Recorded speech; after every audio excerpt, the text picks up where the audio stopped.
274 नया नियम है 274।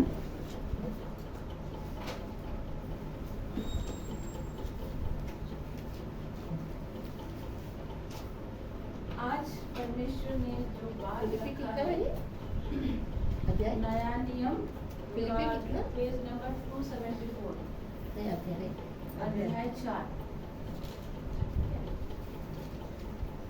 आज जो परमेश्वर ने संदेश देने के लिए कहा है वो है हम अपने परिवार में शांति कैसे ला सकते हैं, है ना। आज हम लोग देख रहे हैं कि माहौल कितना बिगड़ा हुआ है। अभी 2 साल से हम लोग देख रहे हैं कि रूस और यूक्रेन में कितनी युद्ध चल रही है, कितनी बिगड़े हुए हालात है, कितने बिगड़े हुए परिस्थिति है। अभी हमारे राज्य का एक हिस्सा है, हमारे भारत देश का एक राज्य है मणिपुर, वहाँ कितना बिगड़ा हुआ स्थिति है, वहाँ कितनी बिगड़ी हुई परिस्थिति है।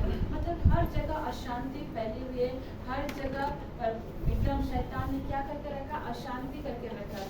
और आप भी अगर सच कहूँ, हमारे घर की स्थिति की बात कहूँ तो हमारा परिवार भी अशांति से गुजर रहा है। किसी न किसी क्षेत्र में, बच्चे को लेकर, पति को लेकर, काम को लेकर, किसी न किसी क्षेत्र में आज हमारा परिवार अशांति में जुझा हुआ। कोई अपने बच्चे ना होने के कारण, इसका विवाह नहीं हो पा रहा, उसके कारण, काम नहीं होने के कारण, बहुत तरह का अशांति से आज हमारा परिवार जूझ रहा है कि नहीं? जूझ रहा है कि नहीं जूझ रहा है? तो परिवार में हम शांति कैसे ला सकते हैं, आज इसे हम परमेश्वर के वचन से जानेंगे। और मैं कोशिश करूंगी कि 5 स्टेप में आपको समझा पाऊं कि परमेश्वर की शांति आपके घर में कैसे बनी रह सकती है इतने बिगड़े हुए हालातों में। Hallelujah, hallelujah. क्योंकि घर में अगर शांति हुई तो निश्चय है, अगर घर में शांति आती है तो घर में बड़ी आशीष भी आएगी, बड़ी बरकतें भी आएगी, बहुत चीजें परमेश्वर हमें देगा और हर प्रकार की विपत्तियों से भी परमेश्वर हमें लड़ने का सामर्थ्य भी देगा। हालेलुया। फिलिपियों की अध्याय 4 का मैं पढ़ रही हूँ। 4 के 4 में लिखता है, प्रभु में सदा आनंदित रहो। मैं फिर कहता हूँ, प्रभु में आनंदित रहो। तुम्हारी कोमलता सब मनुष्य पर प्रकट हो। प्रभु निकट है। आप किसी भी बात की चिंता ना करें, परंतु हर एक बात में आपका निवेदन, प्रार्थना और विनती के द्वारा धन्यवाद के साथ परमेश्वर के सम्मुख उपस्थित किए जाएं। तब परमेश्वर की शांति जो सारी समझ से परे है आपके हृदय में और आपके विचारों में मसीह यीशु में सुरक्षित रखेगी। ये ईश्वर की वाणी है। ईश्वर को धन्यवाद। मैंने कहा ना, आज हमारे परिवार में शांति को बनाए रखने के लिए बहुत जरूरी है, क्योंकि हमारे घर में आज हम एक दूसरे को देख नहीं पाते, एक दूसरे को बर्दाश्त नहीं कर पाते, एक दूसरे को टॉलरेट नहीं कर पाते, बच्चे माँ बाप को टॉलरेट नहीं कर पाते, पति पत्नी एक दूसरे को टॉलरेट नहीं कर पाते। बहुत चीजों के कारण घर में लड़ाई हो जा रही है, अशांति हो रही है ना। तो पहली चीज हम देखेंगे, पहला पॉइंट में हम लोग देखेंगे, लिखा है पहली चीज है जिससे आप शांति को पा सकते हैं, वो फर्स्ट पॉइंट है। आने वाले फ्राइडे से जरूर से आप लोग अपने साथ एक नोट डायरी और पेन को भी रखें, ताकि इन पॉइंटों को आप लिख करके आशीष को पा सकते हैं। पहला पॉइंट है, लिखा है प्रभु में आनंदित रहें। मैं फिर कहता हूँ, प्रभु में आनंदित रहें। ये पहला पॉइंट है हमारे घर में शांति को लाने के लिए। आनंद का माहौल होना चाहिए हमारे घर में, एक आनंद का माहौल होना चाहिए। और इसी आनंद को हम अपने घर में मेंटेन नहीं कर पाते। इस आनंद को अपने जीवन में, अपने परिवार में हम लोग मेंटेन नहीं कर पाते। लेकिन आप जब प्रभु में रहते हैं, प्रभु में रहकर जब आनंद को ढूंढते हैं, तो परमेश्वर आपको क्या करता है, आनंद देता। वो नहीं कहता है कि सिर्फ आनंद करो, परमेश्वर ये नहीं कह रहा कि तुम सिर्फ संसार में आनंद करो। परमेश्वर कहता है कि प्रभु में रहकर आप आनंद करें। आप संसार के आनंद को ढूंढने जाएंगे। संसार का आनंद क्या है? व्यभिचार। संसार का आनंद क्या है? नशा। संसार का आनंद क्या है? चोरी करना। संसार का आनंद क्या है? अपनी पत्नी को छोड़ के दूसरे की पत्नी के पीछे पड़ जाना। संसार का आनंद क्या है? डिस्को में जाना, नाच गाना करना। ये संसार का आनंद है। ये संसार का आनंद आपको खुशी नहीं दे सकता। ये संसार का आनंद 2 मिनट के लिए है ना। 2 मिनट में हम नशा करते हैं, लगता है कि पूरा दुनिया हमें मिल गया। ऐसा लगता है कि नहीं लगता है? जो भाई लोगों का ये एक्सपीरियंस रहा होगा, वो बता सकते हैं कि नशा करने के बाद ऐसा लगता है कि पूरी चीजें क्या हो गई है, हमें मिल गई है। लेकिन जब आपका नशा टूटता है तो वही दुख आपके जीवन में बरकरार रहता है कि नहीं रहता है? रहता है ना। वही तकलीफ, वही दुख दर्द आपके जीवन में बरकरार रहता है। और साथ ही क्या होता है, आपके शरीर के अंग भी खराब होने लगते हैं, क्योंकि नशा एक प्रकार का आत्मा है। नशा का भी एक आत्मा है जो आपके शरीर को नष्ट करता है ना। उससे आपको आनंद नहीं मिल सकता है। संसार का आनंद आपको खुशी नहीं दे सकता। संसार के आनंद में चाहिएगा, आप नशा करके आएंगे, अपनी पत्नी से लड़िएगा। आप नशा करके आएंगे, अपने बच्चों को मारेंगे पीटेंगे। आप नशा करके आएंगी, आपकी पत्नी झाड़ू लेकर आपको पिटाई करेगी। आप नशा करेंगे, आप कुछ न कुछ लेकर आपके घरों में लड़ाई हो जाएगी। होती है कि नहीं होती है? ये है संसार का आनंद। लेकिन जब आप प्रभु में रहकर आनंद को ढूंढते हैं, प्रभु में आप परमेश्वर के आनंद को ढूंढते, कैसे ढूंढेंगे? प्रभु में जब आनंद को आप ढूंढते हैं, वो आनंद आता है क्रिस्त के साथ संगति करने में, प्रार्थना करने में और क्रिस्त के वचनों को बोलने में। Hallelujah, hallelujah, hallelujah. संसार का आनंद आपको प्रभु के रास्ते में नहीं ला सकता है। ईश्वर का आनंद जब आपके अंदर होगा, वो आपके परिवार को बनाएगा, वो आपके विवाह को बनाएगा, वो आपको संतान की आशीष देगा, वो आपके घर में हर एक प्रकार का आनंद देगा। पर ये कब होगा? जब आप प्रभु में रहकर आनंद को ढूंढेंगे। हालेलुया। अगर आप एक भी दिन प्रभु को अपने जीवन में पहला स्थान देते हैं, एक भी दिन आप प्रभु को अपने जीवन में पहला स्थान देते हैं ना, तो परमेश्वर उस पूरे दिन को आनंद में परिवर्तित करता है। Hallelujah, hallelujah. तो आज आपके जीवन में आनंद को पाने के लिए संसार के पीछे मत भागिए। पहले अपने जीवन में आनंद को पाने के लिए ईश्वर के पीछे पीछे। प्रभु क्या कहता है? संत पौलुस क्या कहता है? मैं कहता हूँ कि आप आनंदित रहिए, मैं फिर कहता भी आप आनंदित रहिए। मतलब किसमें? परमेश्वर में रहकर आपको आनंद को ढूंढना है, परमेश्वर में रहकर की हर चीजों को प्राप्त करना है। संसार की चीजें आपको आनंद नहीं दे सकती है। आप प्रभु में रहकर जब आनंद को ढूंढेंगे ना, तो परमेश्वर ना केवल आपके परिवार में, ना केवल आपके बच्चों के जीवन में, ना केवल बिजनेस में, ना किसी भी क्षेत्र में, हर एक क्षेत्र में परमेश्वर आपको आनंद से भरेगा। Hallelujah, hallelujah. अब आते हैं हम दूसरे स्टेप में। पहला स्टेप समझ गए आप लोग कि किस तरह आप आनंद को पा सकते हैं? प्रभु में रहकर अपने जीवन में पहला स्थान प्रभु को देंगे, तो आपके घर में भी हर एक मुसीबत में भी परमेश्वर आपको क्या करेगा? आनंद से भर देगा। दूसरे स्टेप में क्या लिखा है?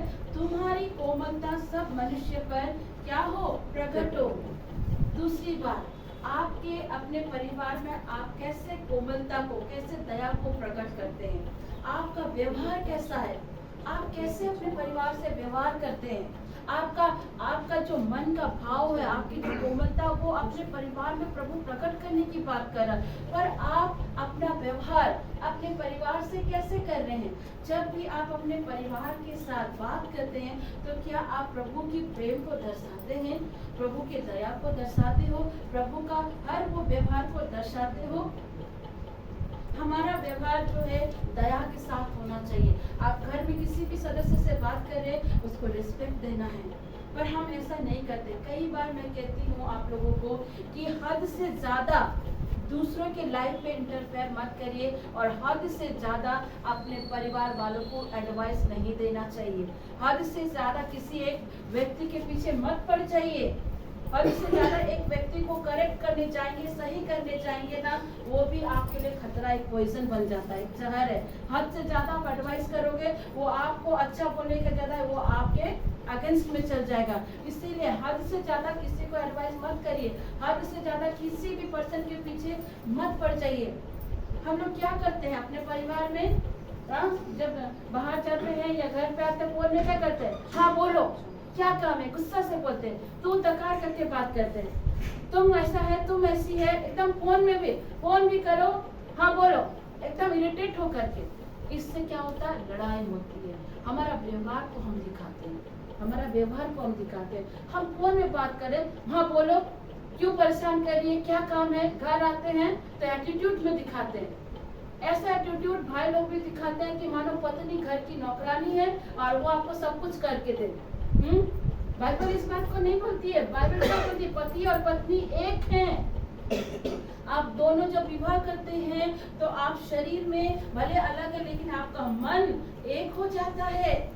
पर आज कई एक परिवार में लोग अपनी पत्नी को तो नौकरानी की तरह समझते हैं। कई एक परिवार में पत्नियां भी अपने पति को नौकर की तरह समझता है और बहुत गलत व्यवहार करता है। पत्नी को तो मानो कि सारा काम करना, सारी चीजों को करना, माने घर का काम करना, बच्चे को देखना, हर चीज करना सिर्फ पत्नी का ही जिम्मेवारी है। इस तरह से ट्रीट करेंगे मानो वो घर का कोई सदस्य ही नहीं है। करते हैं कि नहीं करते हैं? होता है। और सबसे बड़ी बात है कि अगर पति के काम में कुछ गड़बड़ियां होती है, कुछ मिस्टेक होती है, तो उस गलती का दोष भी पत्नी पर लगाते हैं। ऑफिस का कुछ काम में मिस्टेक हो गया, ऑफिस में अगर डांट पड़ गई या किसी से आपको दो बात सुनना पड़ गया, तो उस गुस्सा को, उस फ्रस्ट्रेशन को हम लोग क्या करते हैं? अपनी पत्नी के ऊपर, अपने बच्चे के ऊपर उड़ेल देते हैं। उड़ेलते हैं कि नहीं उड़ेलते हैं? अपनी पत्नी को डांट देते, बोलते तेरे वजह से ऐसा हुआ, तूने ऐसा किया। अपने बच्चों को हम लोग डांटते, अपने बच्चों के ऊपर हाथ उठाते हैं, अपने फ्रस्ट्रेशन को, अपने गुस्से को वहां पर निकालते हैं। सबसे पहले आपके घर में शांति लाने के लिए ये चीज को आप ध्यान रखिए कि आप अपनी गलतियों को दूसरे के ऊपर मत थोपिए। आपका ऑफिस में अगर कुछ भी ऐसी चीजें हो रही है तो उसका आपकी पत्नी से कोई मतलब नहीं है, आपके बच्चों से कोई मतलब नहीं है। आप अपनी पत्नी को दोष नहीं लगा सकते हैं। आप वहाँ अपना व्यवहार कैसे प्रकट कर रहे हैं? आज का जनरेशन क्या है? खाने के टेबल में बैठते हैं और खाने के टेबल में बैठे माँ बाप बच्चे सब बैठे हैं। सिस्टर की बातें थोड़ी कड़वी जरूर है पर हकीकत में बता रही हूँ। टेबल में खाने तो बैठते हैं लेकिन एक इधर फोन देख रहा है, एक उधर फोन देख रहा है, एक लैपटॉप में बिजी है। कोई मतलब नहीं है, कोई मतलब नहीं है। क्या क्रिस्त परिवार में ये सब चीजों का स्वभाव है? क्या क्रिस्त ये चीज हमें अलाउ करते हैं? नहीं। जब आप खाने के भोजन पर बैठते हैं, जब आप खाने की टेबल में बैठते हैं तो सबसे पहले ईश्वर को धन्यवाद दीजिए और अपने परिवार को समय दीजिए। सेकंड थिंग, अपने पत्नी को, अपने बच्चों को प्यार दीजिए। परमेश्वर क्या कह रहा है? संत पौलुस क्या कह रहा है कि आपकी कोमलता सबके ऊपर, सब मनुष्य के ऊपर प्रकट हो। ईश्वर की वाणी यही ना बता रही है कि आपकी कोमलता क्या करे? सबके ऊपर प्रकट करे, है ना? प्रकट करे। पर हम क्या अपनी कोमलता को अपने परिवार में प्रकट करते हैं? एक मनुष्य का व्यवहार ही। बच्चे को कृपया शांत करें या फिर आप बाहर बैठ सकते हैं सिस्टर, अगर बच्चा तंग करता है तो, क्योंकि दूसरों को डिस्टर्ब होगा। अगर आपका व्यवहार सही नहीं है तो आप दूसरों को भी वही रिप्रेजेंट करते हो, आप दूसरों को भी वही दिखाते हो। आप अपने व्यवहार से इन चीजों को दिखाते हो। बात समझ रहे हैं? ईश्वर कहता है कि आपकी कोमलता सब मनुष्य पर प्रकट हो। मानते हैं जीवन में परेशानी आती है, हर चीजें आती हैं, लेकिन आप अपनी गलती का दूसरे के ऊपर मत थोपिए। आपसे गलती हुई, आप अपनी इस गलती को माने और अपनी गलती को अपनी पत्नी के ऊपर, अपने बच्चों के ऊपर ना थोपे। और जब हम ऐसा थोपते हैं या उसे डांटते हैं, उससे क्या होता है? लड़ाई होती है। उससे क्या होता है? घर टूटता है। उससे क्या होता है? पत्नी भी मन में बिता लेती कि मैंने इससे शादी कर ली लेकिन ये जिंदगी भर मुझे नहीं समझा। वो क्या करती? तलाक लेने के लिए चले जाती है, अपने घर को छोड़ के चले जाती है और घर टूटता है। टूटता है कि नहीं टूटता है? आज आपको समझना है कि आप जब अपने घर के लोगों को रेस्पेक्ट करेंगे, प्यार देंगे, तो आपको प्यार ही मिलेगा। आप बोएंगे बबूल और एक्सेप्ट करेंगे आम, तो क्या ये मिलेगा? नहीं मिलेगा। आप अगर आम के पेड़ को बोओगे तो आम ही मिलेगा ना, बबूल थोड़ी मिलेगा। आप अगर अपने परिवार को प्रेम दोगे, आप अपनी पत्नी को प्रेम दोगे, आप अपने पति को प्रेम दोगे, आप अपने बच्चों को प्रेम दोगे, तो वो प्रेम आपको मिलेगा। जैसा आप दोगे वैसा ही आपको मिलेगा। Hallelujah, hallelujah. और जब आप ऐसा करते हैं, पता है एक मसीह जीवन, एक इंसान का जो परिवार है ना, परिवार समाज का आईना है। बोलते हैं ना, परिवार समाज का आईना है और एक मसीह जीवन कलीसिया के सामने आईना है। कलीसिया के सामने आईना है। आप जैसा जीवन को बिताएंगे कलीसिया में आप उसको रिप्रेजेंट करेंगे और कलीसिया के लोग आपको देख के समझ पाएंगे कि आप क्रिस्तीय जीवन जीते हैं। Hallelujah, hallelujah. तो मेरे प्रियो, घर में शांति लाने के लिए सबसे पहले प्रभु में आनंद होकर जीवन को बिताइए। दूसरा, आपका व्यवहार हर एक के ऊपर कोमलता से प्रकट होना चाहिए, दया के साथ में होना चाहिए। एक दूसरे को सम्मान करें और दूसरी बात है, दूसरे से भी आप सम्मान को पाएंगे। आप जैसा बीज को बोओगे आप वही बीज पाओगे। हालेलुया। अब हम लोग आते हैं तीसरे स्टेप पर, ध्यान दीजिएगा। तीसरा स्टेप में क्या लिखा है? यहाँ लिखा है किसी भी बात की चिंता मत करो। अभी मैं आप लोग के आने से पहले कुछ आंटियों के साथ डिस्कस कर रही थी कि किसी भी बात की चिंता मत करो। आपको पता है चिंता करना भी एक तरह का श्राप है, चिंता करना भी एक तरह का पाप है। जब आप चिंता करते हैं, जब आप टेंशन लेते हैं, जब आप डिप्रेशन लेते हैं, चिंता करते हैं अपने परिवार के लिए, अपने बच्चों के लिए, अपने करियर के लिए, जब आप चिंता करते हैं ना, तो आप परमेश्वर को ये बताते हो कि परमेश्वर आप मेरा ख्याल रखने के लिए, आप मेरी जरूरतों को पूरा करने के लिए सक्षम नहीं है।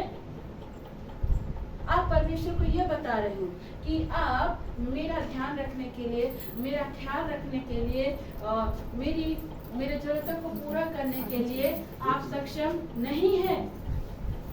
आप सक्षम नहीं है, ये ईश्वर को आप बता रहे। जब आप चिंता कर रहे हो, जब आप चिंता कर रहे हैं तो आप प्रभु को ये जता रहे हो कि प्रभु आप मेरा ख्याल नहीं रख सकते, मैं अपना ख्याल खुद से रख सकता हूँ, मैं अपनी जरूरतों को खुद से पूरा कर सकता हूँ। आप ये प्रभु को बता रहे, आप प्रभु को ये बता रहे कि आप सक्षम नहीं है, आप योग्य नहीं है। आप परमेश्वर को ये चीजों को बता रहे। जब आप चिंता करते हैं तो आप प्रभु से ज्यादा अपने आप को बलवान दिखाते हो। जब आप चिंता कर रहे हो, जब आप टेंशन ले रहे हो, जब आपके मन में बहुत ज्यादा चिंता आ रहा है, तो आप इन चीजों को कह रहे हो कि प्रभु आप कुछ नहीं है, ईश्वर आप कुछ नहीं, आप कुछ नहीं कर सकते। आप परमेश्वर से अपने आप को ज्यादा बलवंत बना रहे। समझ रहे हैं बातों को? जब आप चिंता करते हैं तो परमेश्वर को आप इस तरह से दिखाते हैं। मुझे बताओ, क्या आपके पिछले जीवन में परमेश्वर ने भलाई नहीं की? नहीं की? की है कि नहीं की है? क्या परमेश्वर से जब आपका बच्चा बीमार था, क्या जब आपके घर में कमी घटी थी, तो क्या ईश्वर ने पूरा नहीं किया? किया कि नहीं किया? क्या आपके बच्चों के विवाह में जिन चीजों की आवश्यकता थी, क्या प्रभु ने सब पूरा किया कि नहीं किया? किया ना। तो फिर आपके जीवन में जब परेशानी आ रही है तो आप कैसे इन चीजों के कैसे आप चिंता करके कहते हो कि प्रभु करेगा कि नहीं करेगा? बहुत लोगों का अविश्वास होता है, पता नहीं होगा या नहीं। हम गिरजा तो जा रहे, प्रेस तो कर रहे हैं, चर्च जाते हैं, मेरा सब कुछ प्रभु तू, मेरा शरण स्थान प्रभु तू, मेरा गढ़ प्रभु तू, मेरा चरवाह प्रभु, सब कुछ बोल रहे हैं।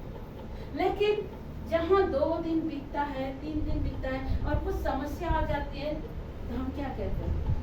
पता नहीं होगा भी या नहीं।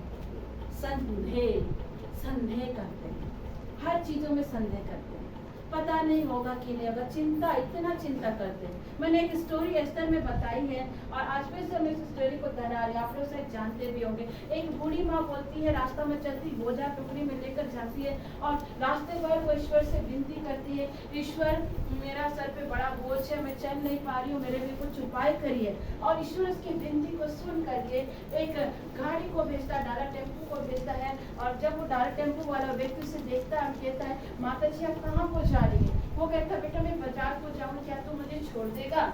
वो तो जरूर। और पूरा पीछे का टेम्पो खाली है। वो स्त्री बैठ जाती है और बाजार के वहाँ जब पहुँचती है तब वो क्या देखता है टेम्पो वाला कि वो स्त्री पूरा टेम्पो खाली है। डाला टेम्पो सबने देखा है ना? हाँ। लेकिन फिर भी जब वो गाड़ी में बैठी तो अपने बोझा को सर पे ही ढोई है। कुछ ऐसा ही स्थिति हमारे साथ होता है। हम प्रार्थना करते हैं, हम प्रभु को अपना बोझ डाल देते हैं, क्योंकि जब अपनी चिंताओं को डालते हैं, 1 मिनट के डालते हैं तो हाँ लगता है हाँ चलो इट्स ओके, लेकिन 2 मिनट नहीं बीतता है अपनी चिंता को फिर ले लेते हैं। जैसे ये स्त्री ने किया, प्रभु ने बड़ा टेम्पो भेजा कि तो अपना बोझा को लेकर उसमें रख और आराम से बैठ कर आ। लेकिन हम वो चीज़ नहीं करते हैं, हम चिंता करते हैं, हम बहुत ज़्यादा सोचते हैं। कोई परेशानी आपको अगर सता रही है मेरे प्रिय, अगर किसी बात कोई चिंता आपको सता रहा है, किसी चीज़ों से आप गुजर रहे हो ना, उसका हल ढूंढिए, उससे भागिए मत। डिप्रेशन में जाने की क्या आवश्यकता है? अगर कोई बात आपको यहाँ सता रहा, दिमाग में सता रहा, कोई चीज़ टेंशन आ रहा है, तो सबसे पहले उसको अपने परिवार में बैठ करके डिस्कस करिए। क्योंकि जब आप अपने प्रॉब्लम को डिस्कस करते हैं तो उसका हल भी निकलता है। पर आप अगर उसको डिस्कस नहीं करते, आप अंदर ही अंदर, जिन लोगों को कुछ बातें सताता है, जिन लोगों के जीवन में कुछ परेशानी आती है ना, बहुतों का आदत है कि वो डिस्कस तो करेंगे नहीं, अंदर ही अंदर कुड़कुड़ाने लगते हैं। कुड़कुड़ाते हैं कि नहीं? खाना खाना छोड़ देंगे, दोस्तों से मिलना छोड़ देंगे, रूम में बंद हो जाएंगे। और अगर प्रेम का मामला है तो क्या करेंगे? फिल्मी गाना को लगा देंगे, तूने धोखा दिया, वो समथिंग समथिंग गाना, मुझे तो याद भी नहीं है। ठीक है, गाना लगा के बस रो के बुरा हाल है। जो वो लोग गा रहे हैं, जो फिल्मी एक्टर गाना गाते हैं, मैं जब क्रिस्त में नहीं थी, एक पिक्चर मैंने देखा था अजय देवगन और तब्बू का, पता नहीं कौन सा पिक्चर था, मुझे नहीं मालूम। वहाँ पर मैंने प्यार किया कुछ समथिंग गाना था। मुझे बताओ, वो लोग जो गाना गाए, एक्टिंग को फिल्माए, पर उनकी निजी जिंदगी को देखिए। आज तब्बू इतने 56 ईयर की हो गई, लेकिन आज तक उसका विवाह नहीं हुआ। विवाह हुआ क्या? नहीं हुआ। वो गाना गा रही, नाच रही है, लेकिन आज तक उसका शादी नहीं हुआ। अजय देवगन को देखिए, अभी हाल ही सोशल मीडिया में बताया जा रहा था कि उसका तलाक हो गया। तो आप कौन से गाने को सुनते हैं, ये भी ध्यान दीजिए। आप जिसके गाने को सुन रहे हैं, उसको सुनने के बाद आप तो इमोशन में डूब रहे हो, आपको शैतान तो रुला रहा है, और जो एक गाना को गाया, जो नाचा फिल्माया, उसकी जिंदगियों को भी एक बार झांक कर देख लीजिए। देखिए, मैं एंटरटेनमेंट के खिलाफ नहीं हूँ, लेकिन कुछ चीजों को समझाने की कोशिश कर रही हूँ। ठीक है, उनकी भी जिंदगी को झांक के देखिए। वो आज तक अविवाहित है, अभी उनका डिवोर्स भी हो गया। उनके लिए तो विवाह मानो एक खेल है, लेकिन हमारे क्रिस्त में खेल नहीं है। हमारे क्रिस्त में विवाह एक पवित्र संस्कार है। Hallelujah, hallelujah. परमेश्वर हमें विवाह में जोड़ता है, ये क्या है? पवित्र संस्कार है। अगर कोई चीजें आपको सता रही है, जिसका आपको हल नहीं मिल पा रहा है, आप आइए प्रभु के सामने, घुटना टेके प्रार्थना कीजिए, परमेश्वर के दास दासी के पास आइए, कंसल्ट कीजिए, काउंसलिंग कीजिए, बात कीजिए। निश्चय प्रभु उसका क्या निकालेगा? हल निकालेगा। लेकिन जब आप ऐसा नहीं करते हैं तो आपके यहाँ क्या होता है? टेंशन आता है, डिप्रेशन आता है। और जब डिप्रेशन, टेंशन आता है तो हम अपने पत्नी से, अपने बच्चों से गलत व्यवहार करते हैं और गलत दोष को लगाते हैं। ब्लेम मत लगाइए, दोष मत लगाइए, इससे रिश्ता खराब होता है, इससे परिवार में अशांति आती है। बात समझ रहे हैं? समझ में आ रही है? क्या मैं अलग कुछ बोल रही हूँ? समझ में आ रही है? क्या जीवन की सच्चाई है या नहीं है? है कि नहीं? ये घटनाएं सच्चाई। इसीलिए आज ने मुझे कहा कि अपने आने वाले रिश्ते की सभी बहनों को, माता को बताओ कि घर में शांति कैसे बनाए रख सकते हैं। ये हो गया हमारा तीसरा पॉइंट। पहला पॉइंट क्या था? आनंदित रहना। दूसरा, अपने स्वभाव यानी कोमलता अपने परिवार के प्रति प्रकट करना। और तीसरा क्या है? कि आप चिंता ना करें, है ना। चौथा पॉइंट में प्रभु यहाँ क्या कह रहा है? कि परंतु हर एक बात में तुम्हारा निवेदन, प्रार्थना और विनती के द्वारा धन्यवाद के साथ प्रभु के सम्मुख उपस्थित किए जाएं। ये सारी चीजें चिंता को हरा देती है। हालेलुया। अपना दाहिना हाथ उठाइए और कहेंगे, किसी भी बात की चिंता ना करो, किसी भी बात की चिंता ना करो, परंतु हर एक बात में तुम्हारा निवेदन, प्रार्थना और विनती के द्वारा धन्यवाद के साथ परमेश्वर के सम्मुख उपस्थित किए जाएं। आमीन। क्या कह रहा है प्रभु? कि आपका निवेदन, विनती, प्रार्थना, अगर आप किसी समस्या से गुजर रहे हैं, आपका परिवार अगर कर्जा से गुजर रहा, आपके परिवार में कोई बीमार है, आपका परिवार में कोई नशा करता है, आपके परिवार में अगर आपके बच्चे सुनते नहीं हैं, आपके परिवार में अगर बच्चे बिगड़े हुए हैं, आपको क्या करना है? उसको मारने से सुधरेगा? जी नहीं। उससे लड़ने से सुधरेगा? जी नहीं।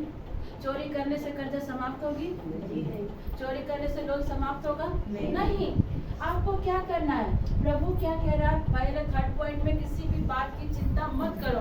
चौथा में क्या कह रहा है कि आपका जो प्रार्थना है, आपका जो निवेदन है, वो कैसे प्रभु के पास लिया जाए? धन्यवाद के साथ। Hallelujah, hallelujah. धन्यवाद के साथ प्रभु के सम्मुख में उपस्थित किया जाए। जब आप किसी समस्या से गुजर रहे, आपके घर में कर्जा है, आपके घर में बीमारी है, आपका बेटी का शादी कराना है, आपकी पत्नी का डिलीवरी कराना है, आपके घर के बच्चे का इलाज करना, माँ का इलाज करना है, आपके हाथ में पैसा नहीं है, आपको क्या करना है? आपको अपना प्रार्थना निवेदन, जिस तरह हम कॉलेज में रहे या स्कूल में रहे, छुट्टी लेने के समय निवेदन देते थे ना, ऑफिस में भी छुट्टी लेने के लिए निवेदन देते हैं, कॉलेज में भी छुट्टी के लिए निवेदन देते हैं, उसी तरह अपने पूरे परिवार के साथ ईश्वर की उपस्थिति में बैठ करके परमेश्वर के सामने अपने हर एक निवेदन को, हर एक वो समस्या को, हर एक उस प्रार्थना को परमेश्वर के सम्मुख कैसे उपस्थित करना है? धन्यवाद के साथ। क्योंकि हमारा क्रिस्त, हमारा परमेश्वर अन्य जातियों की तरह बलि नहीं मांगता है, अन्य जातियों की तरह फूल प्रसादी नहीं मांगता, अन्य जातियों की तरह वो ओढ़नी नहीं मांगता, वो चादर नहीं मांगता। क्या मांगता है? वो धन्यवाद की भेंट मांगता है। Hallelujah, hallelujah. हमारा क्रिस्त क्या कहता है कि तुम हर एक बात में क्या करो? धन्यवाद दो। आमीन, आमीन। जब आप धन्यवाद देते हैं, परमेश्वर आपकी आवश्यकताओं को पूरा करता है, आपकी चिंताओं को समाप्त करता है। और जब आप इस तरह करते हैं, आपके जीवन में चिंता को प्रभु दूर करता है और आपके जीवन में एक आत्मिक अनुशासन को प्रभु डालता है। भले चीजें बाहर ठीक नहीं है, भले चीजें बाहर कोई भी चीजें आपको ठीक होते हुए नहीं दिख रही, लेकिन जब आप अपने प्रार्थना को, निवेदन को धन्यवाद के साथ अपने परिवार के साथ प्रभु के सम्मुख चढ़ाते हैं, तो आपके अंदर कुछ होता है, आपके अंदर कुछ होता है। क्या होता है? प्रभु की शांति आपको मिलती है। शालोम आपके अंदर काम करता है। प्रभु का दूसरा नाम शालोम है। वो शांति आपके अंदर प्रकट होने शुरू हो जाती है। भले बाहर कुछ चीजें सही नहीं हो रही है, बाहर आपको उन चीजें सही नहीं दिख रही है, लेकिन जब आप प्रार्थना कर रहे, जब आप दुआ कर रहे हैं, आपके अंदर एक शांति आ रही, आपके अंदर एक बल आ रहा, आपके अंदर एक सामर्थ्य आ रहा है। समझ रहे हैं बात को? कई बार देखते हैं जब हम ट्रीटमेंट के लिए भी जाते हैं, ध्यान देना मंजू सिस्टर, जब ट्रीटमेंट के लिए जाते हैं रिपोर्ट खराब दिखता है, ध्यान दीजिएगा रीता दीदी, जब ट्रीटमेंट के लिए जा रहे हैं, डॉक्टर ने कहा बच्ची का ऐसा हालत है, रिपोर्ट बोलते कुछ ऐसा हालत है, लेकिन उस जगह पर भी जब आप प्रभु को धन्यवाद देते और कहते प्रभु डॉक्टर ने जो कुछ भी कहा, रिपोर्ट ने कुछ भी कहा, मैं इन बातों को डिनाई करता हूँ, मैं आपके वचन पर विश्वास करता हूँ कि आप मेरी बेटी को और मेरे रिपोर्ट को सही करने में सक्षम है। जब आप ऐसा करते हैं तो आप क्या करते हैं? शैतान को लज्जित करते हैं। Hallelujah, hallelujah. लेकिन आज हम क्या करते हैं? जब हमारे मन में निराशा आती है, जब हमारे जीवन में दुख तकलीफ आ रही, इतना प्रार्थना किए, इतना दुआ किए, इतना उपवास किए, कुछ नहीं मिला, कुछ नहीं मिला, तो क्या करते? जब हम निराश में आते हैं तो हम क्या करते हैं? झाड़ू टोना वाले के पास हाथ दिखाने वाले को जाते हैं, भाई मेरा हाथ थोड़ा भर दे। जादू टोना करने वाले के पास चले, तांत्रिक के पास चल जाते हैं कि नहीं जाते?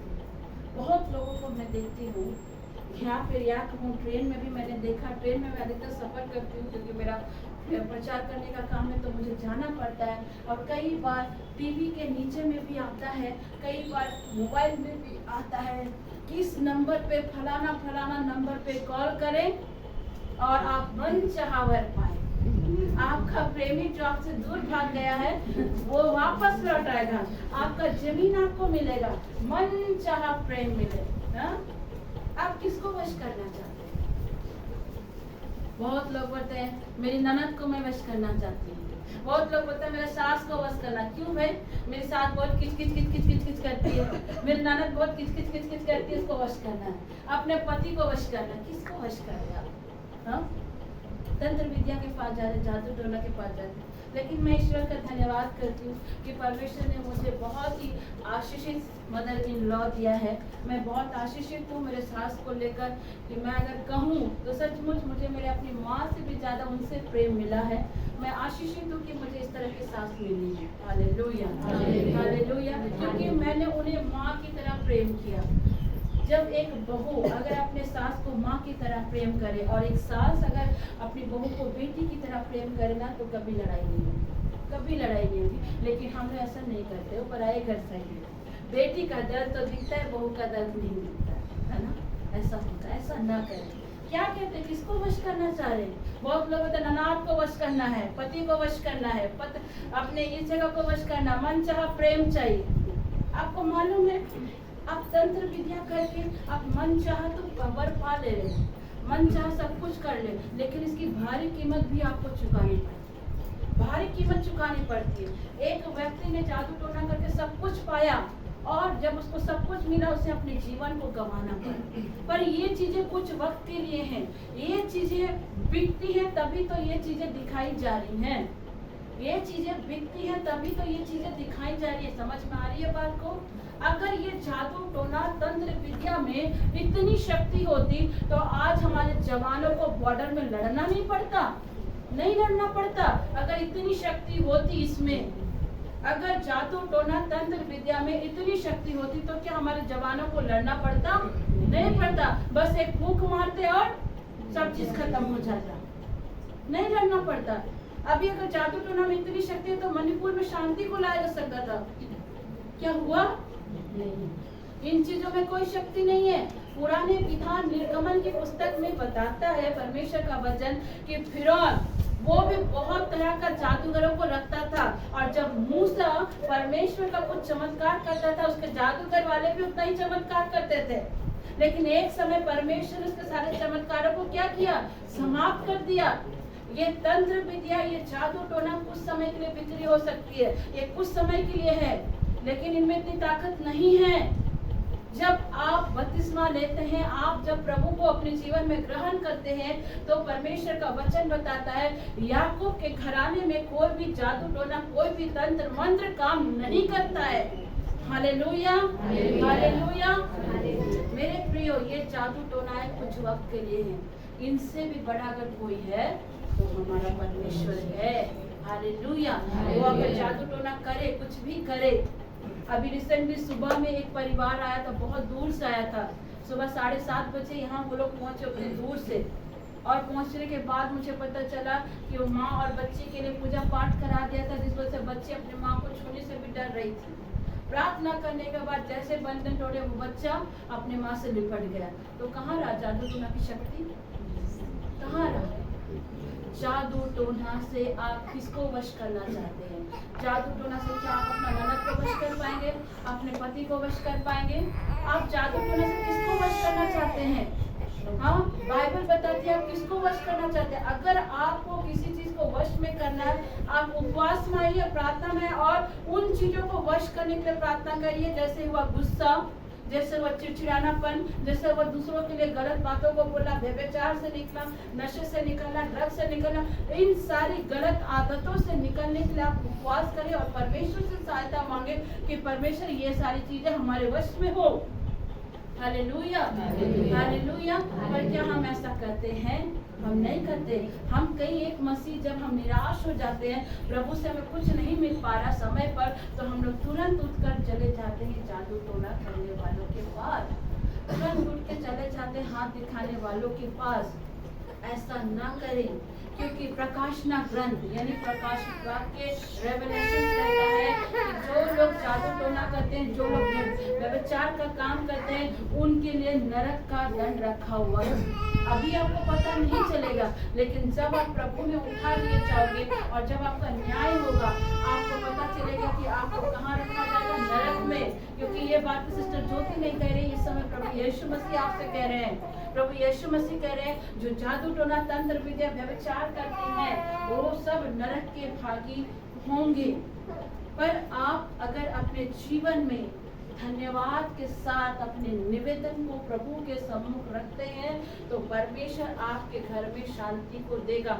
भले ही कुछ चीजें सही नहीं होंगी, मैं ये नहीं कहती कि तुरंत ये सारी चीजें सही होंगी, पर आपको परमेश्वर अंदर से बल देगा, शांति देगा, सामर्थ देगा उन चीजों से निकलने के लिए। Hallelujah, hallelujah.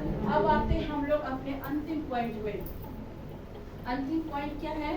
लिखा है तब परमेश्वर की शांति जो सारी समझ से परे है तुम्हारे हृदय और तुम्हारे विचारों को मसीह यीशु में सुरक्षित रखेगी। हालेलुया। कितनी खूबसूरत बात परमेश्वर यहाँ कह रहा है। संत पौलुस कितना खूबसूरत बात कह रहा है कि जब इन 4 पॉइंट को अपने जीवन में आप लागू करेंगे तब परमेश्वर की शांति जो समझ से परे है वो आपके जीवन में आएगा। हालेलुया। हर बात में परमेश्वर के लिए थैंकफुल बनिए। हर बात में परमेश्वर को धन्यवाद देना सीखिए। हर एक चीज के लिए प्रभु को धन्यवाद दीजिए। प्रभु आपने मुझे आज के दिन में जीवित रखा। प्रभु आपने मेरे परिवार को सुरक्षित रखा। प्रभु आपने मुझे बच्चे दिए। प्रभु आपने मुझे पति दिया। प्रभु मुझे ऐसे एस्तर कलीसिया जैसा एक मंडली, एक संगति दिया, उसके लिए हम धन्यवाद देते हैं। प्रभु आपने हमारे जीवन में अच्छे अच्छे लोगों को रखा, उसके लिए हम धन्यवाद देते हैं। हर एक बात के लिए आपको धन्यवाद देना चाहिए। जब आप हर बात के लिए परमेश्वर के प्रति थैंकफुल होते हैं, परमेश्वर आपको हर चीजों से आशीष करता है। मेरे प्रियो, परिवार में जब इस तरह की बातों को क्रिस्त जीवन जीते हैं, वचन के साथ जीवन जीते हैं, तो मैं सच कहती हूँ इतनी शांति, इतनी आनंद जब आपके घर में होगी तो सामने वाला पड़ोसी भी परेशान हो जाएगा। सामने वाला पड़ोसी भी परेशान होगा। और होते भी हैं पड़ोसी परेशान। क्यों होते? अरे उसके घर में इतनी ब्लेसिंग आ रही है, आनंद इतना बदल गया, लेकिन बीच बीच में फिर पीना शुरू कर देता है। क्या हो जाता है? आनंद का जीवन सुधरते सुधरते फिर गड़बड़ हो जाता है। लेकिन कहीं ना कहीं आनंद भी ईश्वर का बच्चा है, परमेश्वर से फिर से अपने पास खींच लाता है। क्यों? क्योंकि परमेश्वर आनंद से प्रेम करता है। हालेलुया। और परमेश्वर चाहता है कि उसे एक अच्छी जिंदगी और एक अच्छा जीवन साथी उससे दे। परमेश्वर कभी भी ये नहीं चाहता मेरे प्रियो कि वो आपको गलत चीजों को दे। परमेश्वर हमेशा चाहता है कि आप अच्छी चीजों को पाएं, अच्छी आशीषों को पाएं। और परमेश्वर आपके लिए कुछ प्लान करता है। यिर्मयाह नबी का ग्रंथ अध्याय 29 के 11 में लिखता है कि परमेश्वर आपके लिए कुछ प्लान किया है। आपके लिए कुछ चीजों को प्लान किया है जिसे आप अभी नहीं जानते हैं। परमेश्वर कहता है जिन बातों को मैं प्लान करता हूँ शालिनी, वो तुम्हारी भलाई के लिए है, कुशल की नहीं है। सॉरी, भलाई के लिए है, आपकी अमंगल के लिए नहीं है, वो आपकी कुशल के लिए है। और परमेश्वर कहता है अंत में मैं तेरी सारी इच्छाओं को पूरा करूंगा जिसकी तुमने कल्पना नहीं करी।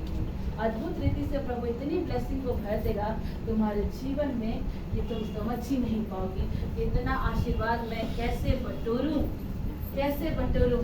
हम लोग इंतजार नहीं करते, हड़बड़ाते, इससे उससे हो जाए, इंतजार करते, यही बात है। ना ना ना ना, इंतजार करो। परमेश्वर कहता धीरज धरो, मैं तेरी हर एक चीजों को, हर एक जरूरतों को मैं आकाश के झरोकों से पूरा करूंगा। Hallelujah, hallelujah. परमेश्वर कहता हर बात में धन्यवाद ही रहो। जब आप हर बात में परमेश्वर को धन्यवाद देते हैं, परमेश्वर आपके परिवार में शांति को लाता है। जब आप सुबह उठती हैं, जब जैसे आप बिस्तर से उठते हैं, सबसे पहले उठने में आइए, धन्यवाद दीजिए। प्रभु आज के दिन के लिए धन्यवाद, मेरे प्रिय परिवार की रक्षा करना, मेरे हर एक चीज़ के लिए रक्षा करना, आप प्रार्थना करना। परमेश्वर आपको हर बात में आपको आशीष देगा और हर एक प्रकार की विपत्तियों से भी प्रभु आपको बचाएगा। मैं आप लोग मेरी ननद की गवाही को आपने सुना है। कल भी मैंने यूट्यूब में मेरी ननद के साथ जो घटना घटा था उसे मैंने आप लोगों के सामने शेयर किया। कैसे शेयर किया?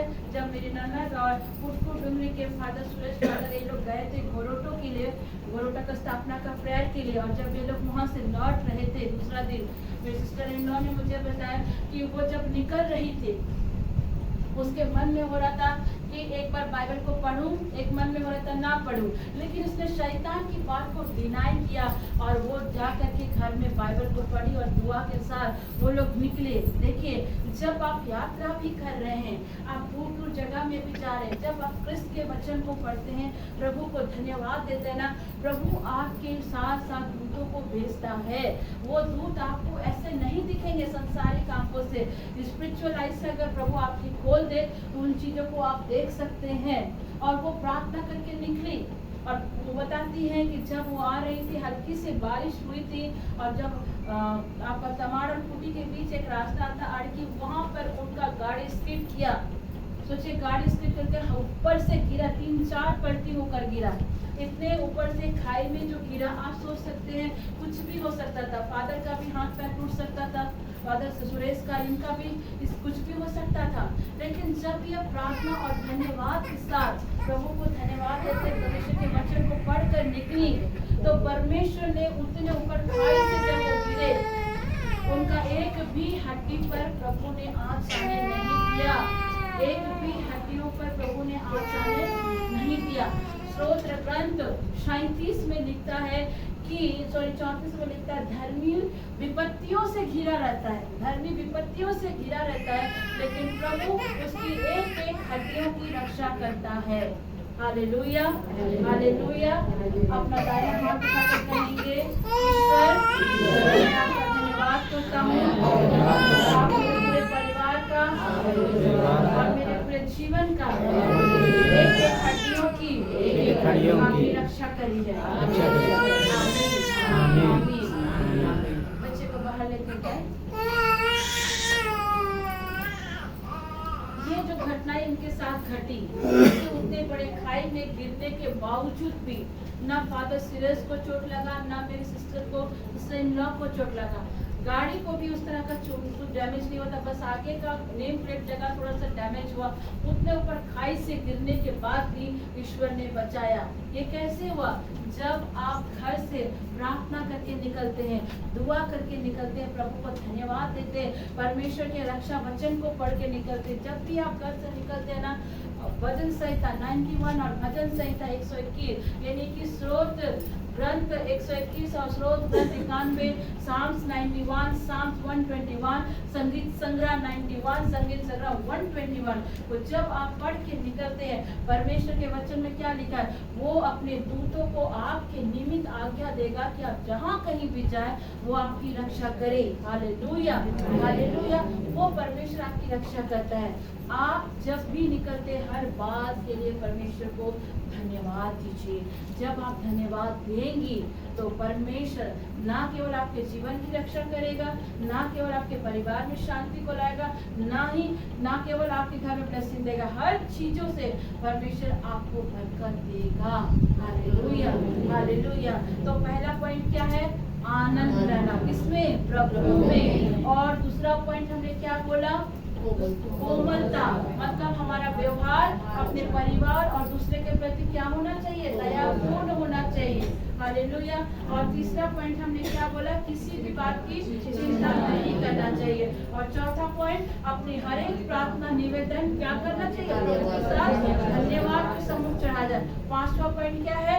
जब हम इन चीजों को फॉलो करेंगे तो परमेश्वर की शांति हमारे विचार को क्या करेगी? सुरक्षित रखेगी। हालेलुया। प्रभु का धन्यवाद। ये प्रभु की वाणी है। ईश्वर को धन्यवाद।